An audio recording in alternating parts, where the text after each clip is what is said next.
Dans cette discussion entre Bernard de Montréal et Daniel Ménard, ils abordent le thème du dépassement du vide. Ils soulignent que souvent les gens s'accrochent à des croyances pour éviter de ressentir un vide intérieur. Bernard explique que le vide est souvent perçu comme une absence de quelque chose, que ce soit des pensées ou des émotions. Cependant, il affirme que la conscience est toujours présente, donc il n'y a jamais réellement de vide. Il considère que le concept du vide est une création de l'ego humain pour chercher un état de conscience non saturé psychologiquement. Pour lui, le vide est une conception philosophique et psychologique, mais pas une réalité ultime. Daniel mentionne que certaines personnes perçoivent le vide comme une perte de repère ou un manque d'accès à la connaissance.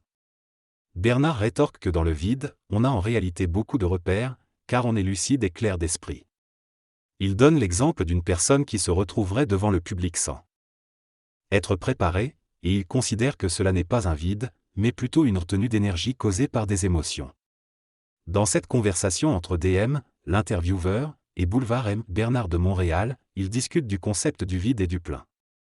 BDM explique que le vide dont les gens parlent n'est pas réellement le vide, mais plutôt une condition de blocage. Il explique que certaines personnes sont pleines d'elles-mêmes, de leurs illusions, de leur personnalité, mais que ce plein peut être illusoire et doit être transmuté pour devenir un plein plus réel. Il souligne que la transmutation de ces énergies permet à l'individu de se débarrasser de ce faux plein et d'accéder à une nouvelle conscience remplie d'énergie vibratoire. BDM explique que cette transmutation se produit progressivement au fur et à mesure que l'individu évolue et se conscientise. Il met en évidence l'importance de l'évolution de la conscience, qui entraîne un changement de perspective et de besoin, rendant le faux plein obsolète et permettant l'accès à un plein plus réel et vital. DM questionne ensuite si l'individu peut volontairement détruire son système de valeurs pour se libérer davantage. BDM répond que la destruction d'un système de valeurs est une illusion spirituelle dangereuse, car elle peut conduire au fanatisme. Il explique plutôt que l'individu doit examiner les valeurs qui lui ont été imposées par la société et la culture, et les ajuster progressivement au fur et à mesure qu'elles ne suffisent plus à ses besoins. Il souligne que cette démarche permet de transmuter l'énergie émotionnelle et intellectuelle liée à ces valeurs, libérant ainsi l'individu de leur influence et permettant une prise de conscience plus profonde. Lorsque l'homme est conscient, il n'a pas de valeur mais il est simplement créatif. En revanche, lorsqu'il est inconscient, il a besoin de valeurs pour appuyer son inconscience et donner de la substance à son ego. Les valeurs sont importantes dans la civilisation, mais une fois que l'homme conscientise, il n'a plus besoin de valeurs dans le sens de l'involution. L'homme conscient sait ce qu'est la paix, le respect, l'amour, rendre à l'autre ce qui est dû, sans avoir besoin des polarités de l'astro de l'ego. L'homme conscient est créatif et ne fait pas des actes comme voler, tuer ou mentir au nom de valeurs. Il est question d'équilibre et d'intelligence. Il est préférable de retenir une information si cela est nécessaire pour le bien-être psychique de quelqu'un qui pose une question. Si la question est mal posée avec l'ego, la réponse sera moins précise. Les valeurs changent pour un homme conscient et quand il sera très conscient, il n'aura plus de valeur mais sera simplement créatif. L'exemple est donné du fait de ne pas chasser par souffrance personnelle et non à cause de valeurs ou de moralité. Un homme fort qui va à la chasse pour se détendre après un travail difficile est bien pour lui dans ces conditions, mais s'il devient plus conscient et sensible à ses corps subtils, il ne pourra peut-être plus chasser. Il est souligné qu'on ne peut pas donner de règles morales à l'homme pour ses actions, c'est le rôle des philosophies et des idéologies.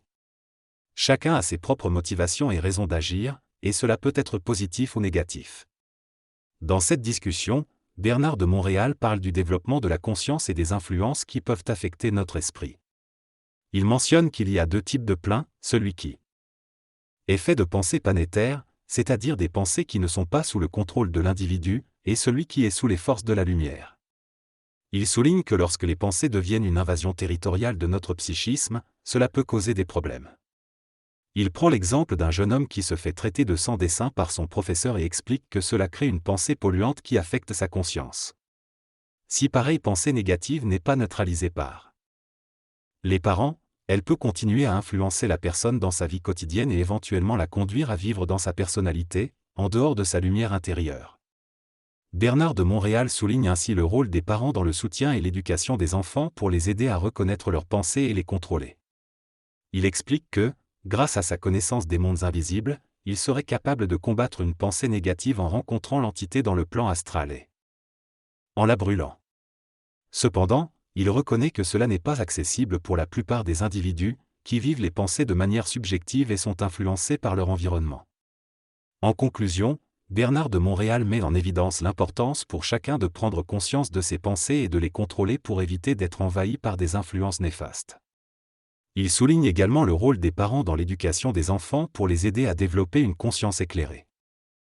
Cet extrait, Bernard de Montréal aborde le sujet de la manipulation par les entités et l'étude de la pensée.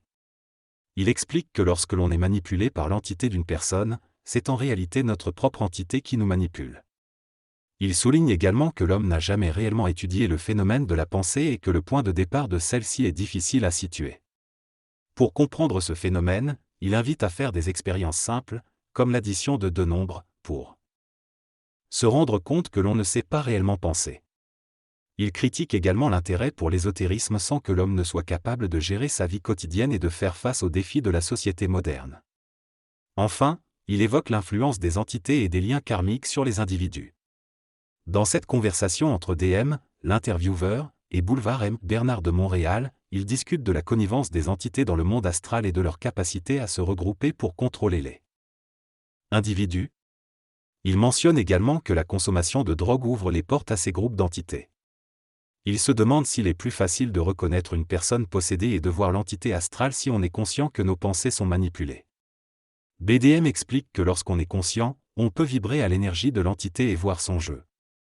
Il mentionne également que les entités astrales ont deux mémoires, une liée à l'expérience vécue sur Terre et une autre liée à des vies antérieures sur des planètes avancées. BDM explique que le monde spirituel est formé de deux parties, une cosmique universelle et une planétaire, et que les forces involutives les régissent dans l'astral. Il souligne l'importance de comprendre la fonction à la fois du spirituel et du planétaire pour avoir une conscience universelle. L'auteur explique que les êtres spirituels sur Terre n'ont jamais été en mesure d'imposer leur lumière dans la civilisation, le gouvernement ou la science, car ils sont faits de deux matières, l'énergie spirituelle et l'énergie matérielle. Selon lui, lorsque l'homme deviendra intégral, il sera fait simplement de lumière et pourra neutraliser la fonction du sacré dans sa conscience, tout en élevant la fonction du matériel pour sortir de la pauvreté et atteindre l'abondance. Il affirme ne pas penser car il ne peut pas diviser sa conscience entre le bien et le mal, le vrai et le faux, le sacré et le profane. Il explique qu'il communique avec différents niveaux de conscience en fonction de la personne avec qui il parle. Il mentionne également l'existence des lois du mensonge cosmique et explique que plus on en parle, plus on les connaît. Il pense que l'homme pourra atteindre une conscience universelle et bénéficier de cette connaissance pour ne plus être affecté par des mondes spirituels ou des mémoires réincarnationnelles dont il ignorait les lois. Il mentionne enfin que certaines craintes et phobies sont dues à des mémoires passées. Dans ses mémoires, Bernard parle des lois astrales matérielles et astro-spirituelles. Il explique que les mémoires astrales matérielles sont héritées des vies antérieures et que certaines expériences tristes ou traumatisantes peuvent influencer de futures vies. Les lois astro-spirituelles, quant à elles, sont considérées plus dangereuses car elles sont liées au sacré. Bernard mentionne que le Sugmad est une forme qui permet à chacun de mener sa propre recherche spirituelle de manière indépendante. Il souligne également que les origines du sacré sont basées sur un blasphème originel et qu'une volonté politique a contribué à l'établissement d'une hiérarchie spirituelle pour créer des religions. Bernard explique que dans l'astral, on rencontre des entités et des lumières, qui sont différentes. Les entités sont créées par la lumière pour influencer les impressions matérielles de l'homme, tandis que les lumières sont des présences universelles. Finalement, Bernard mentionne que comprendre ces lois implique un déplacement psychologique et psychique. Dans cette conversation, Bernard de Montréal discute de la recherche spirituelle et de l'évolution de la conscience humaine. Il explique que certaines personnes peuvent être en contact avec des entités spirituelles ou des forces astrales et avoir accès à des connaissances au-delà des mémoires planétaires. Cependant, il souligne que l'important n'est pas seulement la recherche spirituelle, mais le résultat de cette recherche, qui est une découverte de soi à des niveaux privilégiant l'individu plutôt que le sacré. Il indique que l'objectif de l'évolution future est d'être psychiquement compétent et de comprendre la fonction occulte et ésotérique du sacré. Il affirme également que l'invisible n'existe pas réellement, mais est simplement un taux vibratoire différent qui vitalise les expériences de l'âme sur Terre. Dans cet extrait, Bernard de Montréal discute du concept de conscience et de spiritualité. Il affirme que lorsque L'homme prend conscience de l'existence d'autres plans et réalités, cela peut être difficile à gérer. Il explique que si l'homme se focalisait moins sur ces autres plans, il pourrait mieux gérer sa vie ici et maintenant. Il critique également l'idée que la spiritualité conduise inévitablement à la perte de son équilibre et à des conséquences négatives, affirmant que l'homme est entraîné dans d'autres plans par des entités qui manipulent ses pensées. Il souligne que la vraie conscience est vibratoire et absolue, tandis que l'information est manipulatrice. Il parle également de l'importance de devenir un scientiste de la lumière en contrôlant son rayon de lumière et en étant déconnecté de la mémoire, de la science spirituelle et du karma planétaire. En ayant une conscience intégrale, l'homme peut interagir avec les différentes formes de formation ou d'incarnation. La conscience évolutive consiste à déterminer notre avenir sur Terre, à la fois au niveau psychologique, politique, scientifique et occulte. Lorsque nous aurons atteint cet état de conscience, nous serons des êtres de lumière, capables de rencontrer des entités merveilleuses dans des mondes occultes. Nous ne serons plus des créatures limitées, mais des êtres spirituels pouvant prendre part à une régence planétaire. Les forces supérieures ne cherchent pas à nous posséder, mais plutôt à nous aider à comprendre que nous ne pouvons pas spiritualiser notre relation avec elles.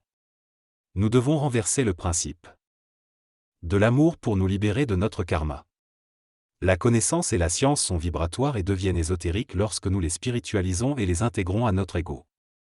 Pour être capable de vibrer cet état mental et de comprendre les choses, il est nécessaire de les exprimer, de les parler. Il n'y a pas de dire n'importe quoi, car même si les propos peuvent ne pas être éclairés ou bien définis, ils ont toujours une signification.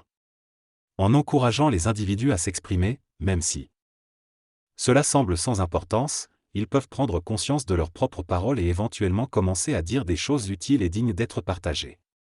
Ainsi, dire n'importe quoi n'existe pas réellement, c'est une déformation de notre système d'éducation. Dans cet extrait, Bernard parle de l'importance de la parole et de la communication. Il affirme que lorsque l'on parle, on dit toujours quelque chose, même si parfois cela peut sembler n'importe quoi. Il souligne que lorsqu'il parle, il se surveille et vérifie si ce qu'il dit fait son affaire, c'est-à-dire s'il est satisfait de ses paroles. S'il n'est pas satisfait, il ajuste sa façon de parler afin que cela lui convienne. Il explique que parler est pour lui une forme de combat contre les entités invisibles et qu'en parlant, il met en garde contre les conséquences de leurs actions. Il affirme que lorsque ces entités perdront le contrôle sur l'humanité, elles devront se tourner vers d'autres planètes et plans, car elles ne seront plus capables de contrôler les êtres humains trop conscients. Bernard mentionne également l'importance de la fusion et de l'évolution cosmique, car cela permettrait à des êtres plus lumineux de se connecter avec des vibrations plus basses pour élever l'univers.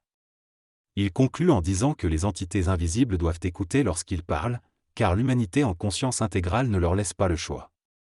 Dans cette conversation, il est question du caractère vibratoire de toutes les choses et de l'énergie, qui est considérée comme vivante par certains. Selon eux, tout ce qui est solide est vivant, et cela peut être discerné grâce au corps astral. Ils affirment que l'humanité rendra un grand service à ces entités énergétiques une fois que la 7e race racine sera terminée et que les êtres les ayant aidés pendant l'involution évolueront sur d'autres planètes.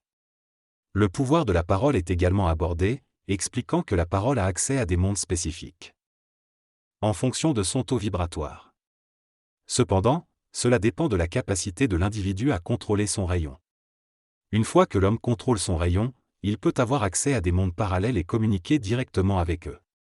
Cela permet à l'homme de forcer ces mondes à l'écouter, à leur répondre et à examiner leur situation. Lorsque l'individu demande comment il peut commander à ses forces, il est suggéré qu'il devrait répéter après moi, ce qui signifie qu'il doit se mettre dans le même état vibratoire que ses forces pour pouvoir les commander. Il est également mentionné que le fait de contrôler le rayon est une partie de cette capacité. Enfin, il est expliqué qu'une fois que les hommes pourront parler à travers tous les autres hommes et que la lumière sera présente en chacun d'eux, ils n'auront plus besoin de corps matériels et pourront évoluer vers une conscience éthérique. La réponse à la question posée est transmise par une autre personne, Tigui, montrant que tout le monde a accès à la même connaissance et vibration. Lorsque tu te mets à jour physiquement, tu remarques automatiquement que la parole et la communication se mettent en place. Cependant, en faisant cela, tu perds ta position publique et deviens une personne de priorité privée. Si quelqu'un te pose une question à laquelle tu ne peux pas répondre publiquement pour éviter de perturber les autres, tu peux choisir de rechercher la réponse ou simplement dire que tu ne peux pas en parler pour le moment. Cela permet de protéger l'individu contre des informations qu'il n'a pas besoin de savoir et qui ne sont pas bénéfiques pour lui. La phrase se termine ainsi.